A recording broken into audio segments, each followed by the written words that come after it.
something you need to know. Someone has betrayed me. Varys. He knows the truth about John. He does. Dany's an incredibly strong person. She's also someone who has had really close friendships and close advisors for her entire run of the show. You look at those people who have been closest to her for such a long time, and almost all of them have either turned on her or died, and she's very much alone. And that's a dangerous thing for someone who's got so much power, to feel that isolated. So at the very time when she needs guidance and those kind of close friendships and advice the most, everyone's gone.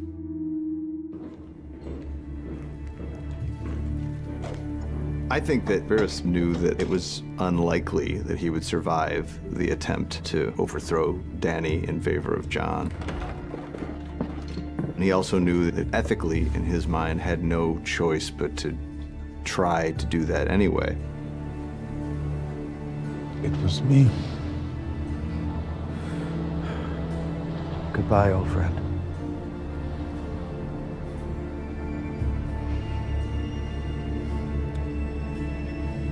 I think that Tyrion is saying goodbye to his best friend in the world outside of his brother. Dracarys.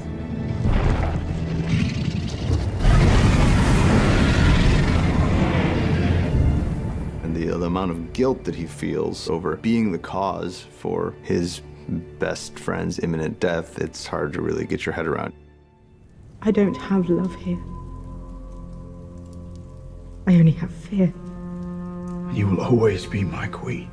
Jon Snow is someone that she's fallen in love with, and as far as she's concerned, by this point, Jon has betrayed her by telling people about his true identity, and also the fact that he's unable to return her affections at this point. All right, then.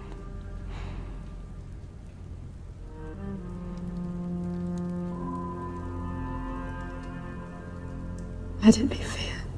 I think that when she says, let it be fear, she's resigning herself to the fact that she may have to get things done in a way that isn't pleasant, and she may have to get things done in a way that is horrible to lots of people. Mercy is our strength.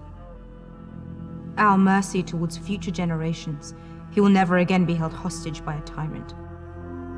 She chose violence. A Targaryen choosing violence is a pretty terrifying thing.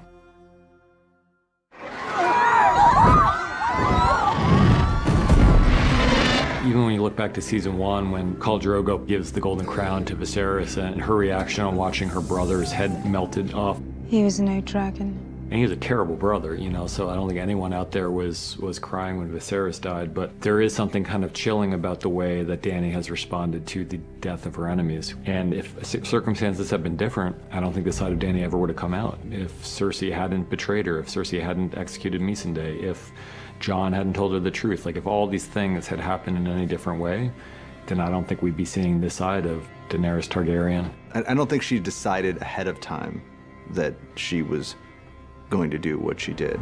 And then she sees the Red Keep, which is to her the home that her family built when they first came over to this country 300 years ago. It's in that moment on the walls of King's Landing when she's looking at that symbol of everything that was taken from her, when she makes the decision to make this personal.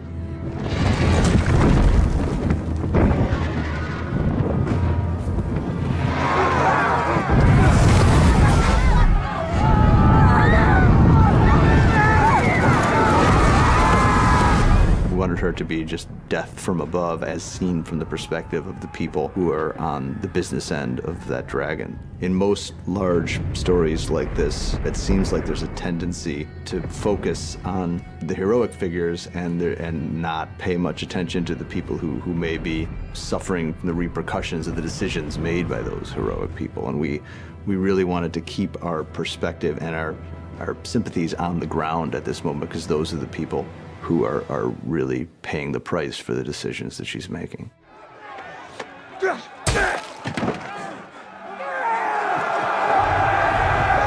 I think that Jon is also in a kind of denial.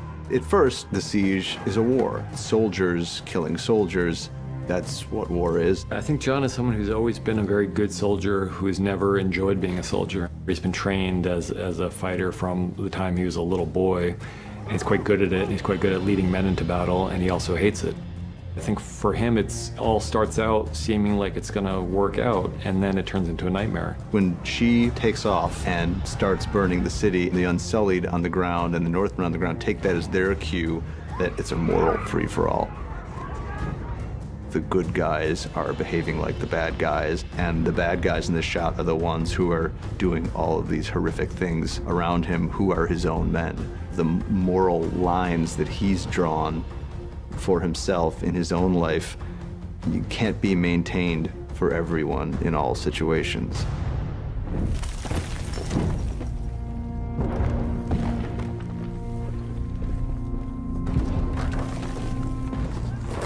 Go home, go. It's a small scene, but it's also for us one of the most important scenes in the whole episode because it's the culmination of their story together. And you'll be dead too if you don't get out of here. I'm going to kill her. The road to vengeance always ends in one place, which is what the Hound is saying to her here. I've made my choice a long time ago, and this could only end in one possible way for me. But for you, you have so many other options. Look at me! You want to be like me? The Hound has genuinely come to have affection for Arya. I think he loves her as much as he's capable of loving someone. And he knows that if she comes with him at this point, she's not going to make it out of there. Sandor. Thank you.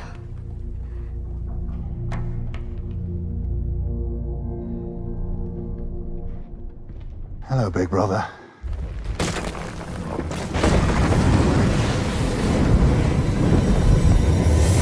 We've always wanted to see these two face off again, and they finally did. It struck us that it would be kind of apocalyptically beautiful to see them fighting on this stairway to nowhere, with the sky in the background and the dragon flying by and the flames everywhere.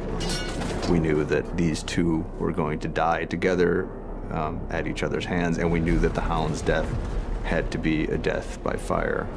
So the one thing stronger in the Hound than his fear of fire is his hatred of the person who put that fear there in the first place.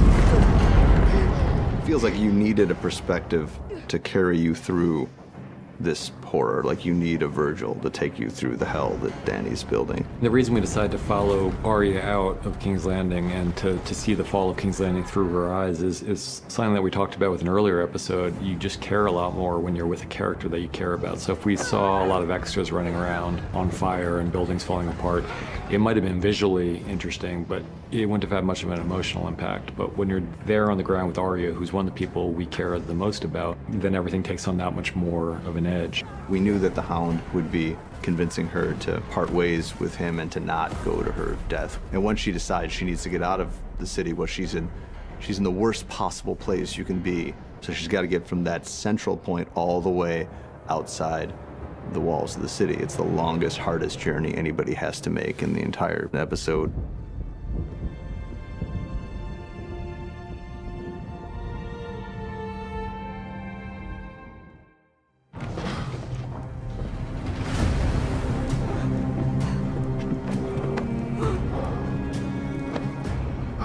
You know, there's a scene several years ago where Jaime and Bronn are talking about how they want to go, and Jaime's talking about dying in the arms of the woman he loves. And this is it.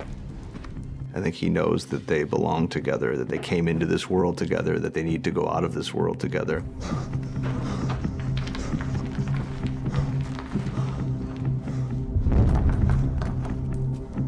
Once he goes through the various exits and they're all clogged up with rubble and there's no way out, and he knows there's no way out, he's just trying to calm down the woman he loves because he knows this is it. Look at me! Just look at me. Nothing else matters. Nothing else matters. Only us. I think Jaime, by the end of episode 5, has come to terms with who he really is. And he may not be happy with who he really is, but he knows he's not. He knows what matters to him, and Cersei's what matters to him.